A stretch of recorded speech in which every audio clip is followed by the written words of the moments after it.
안녕하십니까? 소쿨극장의 소리내어 읽거나 눈을 감고 듣기 코너입니다. 오늘은 죽어서 저승으로 갔으나 염라국이 차고인 걸 발견해 이승으로 되돌려 보내진 사나이의 저승체험 이야기입니다. 구독과 좋아요 그리고 알람 설정 부탁드립니다. 재미있고도 좋은 글로 보답하겠습니다.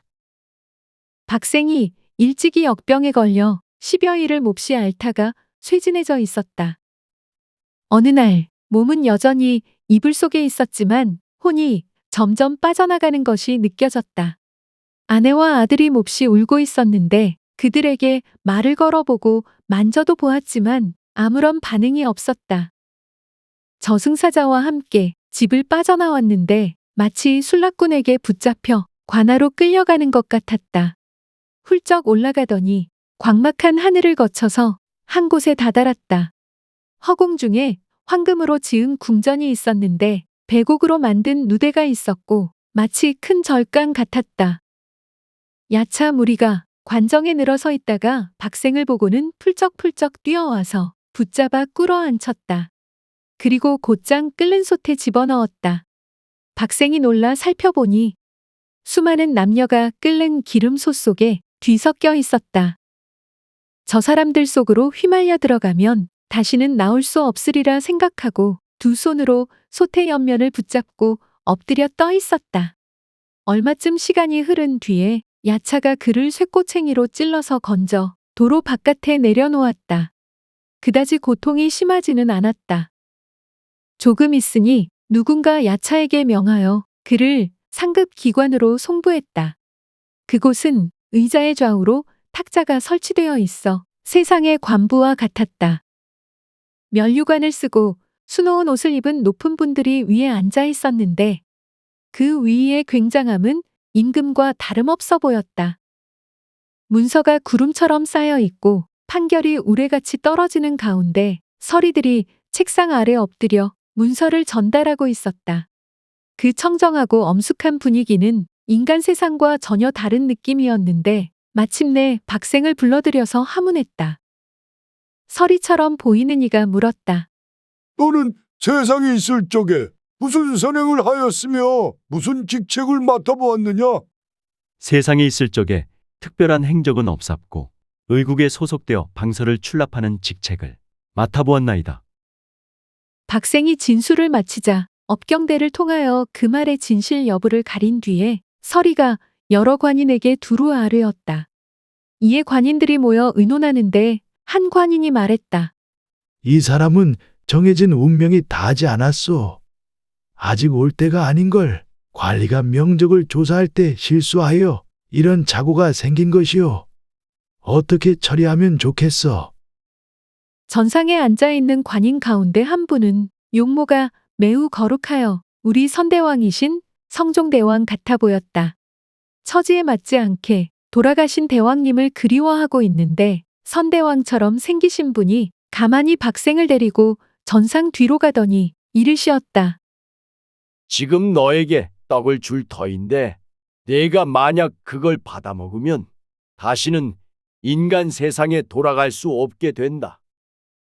조금 있으니 과연 떡을 주며 다 먹으라고 분부하는데 박생은 그 떡을 먹는 척하고 몰래 품속에 집어넣었다. 그리고 머리를 들고 귀를 기울여 전상에서 의논하는 말을 들어봤다. 어떤 관인이 이 잔은 사람이 쓸만한데 여기 그대로 남겨두고 쓰는 것이 좋겠어. 라고 했다. 그러자 다른 관인이 아직 들어올 때가 아니거늘 돌려보내지 않는 것은 사리에 어긋난 일입니다. 라고 주장했다. 여러 사람이 한참 수군거리더니 이윽고 돌려보내도록 하라. 는 판결이 내려졌다. 그리고 또 보니 서리가 문서 하나를 봤는데 그 문서에는 박효산, 윤숙래는 당상관으로 올리고 서복경은 안악 군수로 임명함. 이라고 적혀 있었다. 박생은 무슨 영문인지를 도통 알 수 없었다. 박생이 떠나려고 할 적에 선대왕 같아 보이던 그 어른이 백서를 옥함에 담아 붉은 비단보로 싼 것을 주며 일렀다. 너희 나라 연산 임금에게 전해드려라. 너희 임금은 소문이 매우 좋지 않다. 크게 반성하고 백성을 중하게 여길 필요가 있다. 만일 그렇게 하지 않는다면 그 말로가 매우 비참할 것이다. 그리 알고 너도 몸조심하도록 하여라. 박생은 하직을 여쭌 다음 서함을 받들어 들고 물러났다. 앞서 끓는 솥이 있던 지점에 당도하자 처음에 그를 붙잡았던 야차가 다시 또 붙잡더니 통과하지 못하게 막았다. 박생이 야차에게 따져 물었다. 염라대왕이 이미 나를 돌려보냈거늘 내 감히 다시 붙들고 함부로 횡포를 부린단 말이냐? 야차는 사나운 기세로 나왔다. 나는 문직이다. 관에 증명이 없으면 나갈 수 없다. 박생은 서함을 보이며 말했다. 이것이 증명 아니냐? 이것은 문을 나가는 문서가 아니다. 기다려라. 내가 가서 알아보겠다. 하고 가더니 한참 있다가 돌아온 야차가 말했다. 이미 관에 명이 떨어졌으니 너는 나가도 좋다. 그러고는 하얀 삽살개 한 마리를 주어 안내하도록 해주었다. 돌아오는 길에 큰 강을 만나자 삽살개가 나는 듯이 뛰어서 박생도 따라 몸을 솟구쳐 뛰어들어 금방 강 가운데로 떨어졌다. 무슨 물건이 있기에 올라탔는데 가마 위에 앉은 것 같았다. 바람과 물소리만 귀에 들리고 어디로 가는지 알 수 없었다. 문득 깨어 눈을 떠보니 몸이 자리 위에 누워 있었다. 처자식들은 옆에서 울고 친척들이 모여서 바야흐로 염습하려는 중이었다. 박생은 정신이 황홀한 상태로 무엇을 찾으면서 소리쳤다. 내가 가지고 온 옥한 편지를 잃어버렸다. 그리고 또 혼자 중얼거렸다. 박효산, 윤숙래 두 분은 옥관자를 달게 되었다.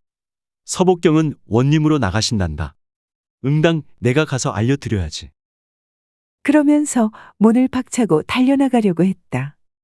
처자식들은 헛소리하고 미쳐서 날뛴다고 생각하여 모두 달려들어 붙잡았다. 박생은 하룻밤 한나절이 지나서야 비로소 정신이 돌아와 그 사이 겪은 일을 사람들에게 이야기했다. 박효산과 윤숙례는 의원으로 있는 사람이며 서복경은 서거정의 서출 아들이다. 우리나라 제도에서 양반의 벼슬길은 서울에게는 허용되지 않았다. 박생은 서복경이 생면부지의 사람이라 마음속에 더욱 괴상히 여겼다. 얼마 지나지 않아서 연산군은 박효산과 윤숙례에게 특별히 무반직으로 절충장군을 제수하였고 서복경은 연산군에게 총애받는 여인이 주장하여 안하 군수가 되었다. 장군과 군수가 된 이후 세 사람의 행적은 입에 올릴 수가 없을 정도로 무도했는데 중종반정이 일어난 후 모두 반역죄로 참수되거나 사약을 받고 죽었다. 옥함에 든 편지는 연산군의 황음무도한 행동을 경계한 내용이었을 듯한데 실제로 어떻게 적혀 있었는지는 알지 못했다. 중종반정 이후 박생은 종종 그 편지에 관해서 생각했다. 만일 그 편지가 제대로 전달되었다면, 연산군이 자기의 비참한 말로를 미리 알 수만 있었다면, 그래서 반성할 기회와 시간을 가질 수 있었더라면 젊은 나이에 유배지에서 죽지 않아도 됐을 것이라고. 들어주셔서 고맙습니다. 용어 풀어 올리겠습니다. 야차는 연마청에서 염라대왕의 명을 받아 죄인을 벌하는 옥졸입니다. 관부는 예전에 벼슬아치들이 모여 나란 일을 처리하던 곳입니다. 면류관은 제왕의 정복에 갖추어 쓰던 관입니다. 방서는 약방문을 적은 책입니다. 업경대는 저승의 길 어귀에 있는 거울입니다. 여기에 비추면 죽은 이가 생전에 지은 착한 일, 악한 일의 행업이 나타난다고 합니다. 선대왕은 죽은 전왕을 높여 이르는 말입니다. 여기서는 구대 성종입니다. 백서는 비단에 쓴 글 또는 글이 쓰인 비단을 말합니다. 관자는 망건에 달아 당주를 걸어 넘기는 구실을 하는 작은 고리입니다. 옥관자는 옥으로 만든 망건 관자입니다. 절충장구는 조선시대에 둔 정산품 당상관 무관의 품계입니다. 제수는 추천의 절차를 밟지 않고 임금이 직접 벼슬을 내리던 일입니다. 직품은 벼슬의 품계입니다. 참남은 분수에 넘치게 몹쓸 행동을 하는 것입니다. 참고문헌과 자료 출처 소개에 올리겠습니다. 조선조 문신 김한로가 지은 책 용천담적기가 모본입니다. 이명택 교수가 번역한 책 한국서사의 영토를 참고했습니다. 국립중앙박물관, 한국학중앙연구원, 한국민족문화대백과사전, 국립민속박물관, 한국민속대백과사전, 국립중앙도서관 그리고 허준박물관의 그림과 사진을 빌렸습니다. 국사편찬위원회, 우리역사넷의 일러스트를 빌렸습니다. 히스토리엔의 조선 왕조 어진 시리즈를 빌렸습니다. 네이버 블로그, 히스토리의 역사산책, 중종반정 그 후 아무것도 바뀐 게 없다를 빌렸습니다. 2015년 민규동 감독 영화 간신에서 한 장면 캡처했습니다. 강일수, 한현희 연출의 2019년 MBC 드라마 신입사관 구혜령에서 한 장면 캡처했습니다. 네이버 블로그 귀신의 집 불교 10대 지옥의 그림을 빌렸습니다.